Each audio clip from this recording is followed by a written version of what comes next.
श्री खाटू श्याम जी कथा महाभारत काल में लगभग 5,500 वर्ष पहले एक महान आत्मा का अवतरण हुआ, जिसे हम भीम पौत्र बर्बरिक के नाम से जानते हैं। महिसागर संगम स्थित गुप्त क्षेत्र में नव दुर्गाओं की सात्विक और निष्काम तपस्या कर बर्बरिक ने दिव्य बल और 3 तीर व धनुष प्राप्त किए। कुछ वर्ष उपरांत कुरुक्षेत्र में उपलब्ध नामक स्थान पर युद्ध के लिए कौरव और पांडवों की सेनाएं एकत्रित हुई। युद्ध का शंखनाद होने ही वाला था कि यह वृतांत बर्बरिक को ज्ञात हुआ और उन्होंने माता का आशीर्वाद ले युद्ध भूमि की तरफ प्रस्थान किया। उनका इरादा था कि युद्ध में जो भी हारेगा उसकी सहायता करूंगा।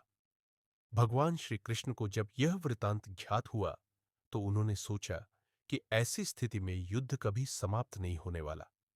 अतः उन्होंने ब्राह्मण का वेश धारण कर बर्बरिक का मार्ग रोककर उनसे पूछा कि आप कहां प्रस्थान कर रहे हैं। बर्बरिक ने अपना ध्येय बताया कि वह कुरुक्षेत्र जाकर अपना कर्तव्य निर्वाह करेंगे और इस पर ब्राह्मण रूप में श्री कृष्ण ने उन्हें अपना कौशल दिखाने को कहा। बर्बरिक ने एक ही तीर से पेड़ के सभी पत्तों को भेद दिया, सिवाय एक पत्ते के जो श्री कृष्ण ने अपने पैरों के नीचे दबा दिया था।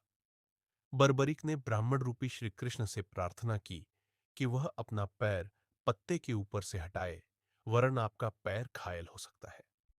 श्री कृष्ण ने अपना पैर हटा लिया। वह बर्बरीक से एक वरदान मांगा। बर्बरीक ने कहा, हे यजमान, आप जो चाहे मांग सकते हैं, मैं वचन का पूर्ण पालन करूंगा। ब्राह्मण रूपी श्री कृष्ण ने शीशदान मांगा। यह सुनकर बर्बरीक तनिक भी विचलित नहीं हुए, परंतु उन्होंने श्री कृष्ण को अपने वास्तविक रूप में दर्शन देने की बात की, क्योंकि कोई भी साधारण व्यक्ति यह दान नहीं मांग सकता। तब श्री कृष्ण अपने वास्तविक रूप में प्रकट हुए।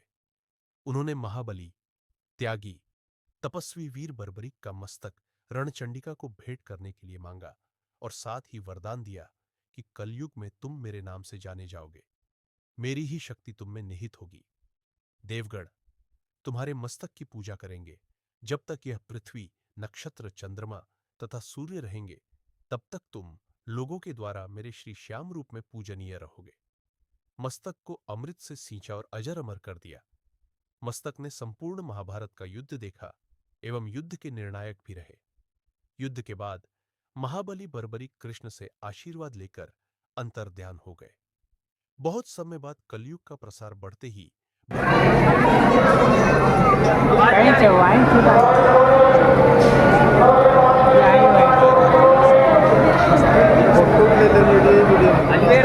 से दूध की धाराएं बहाती थी।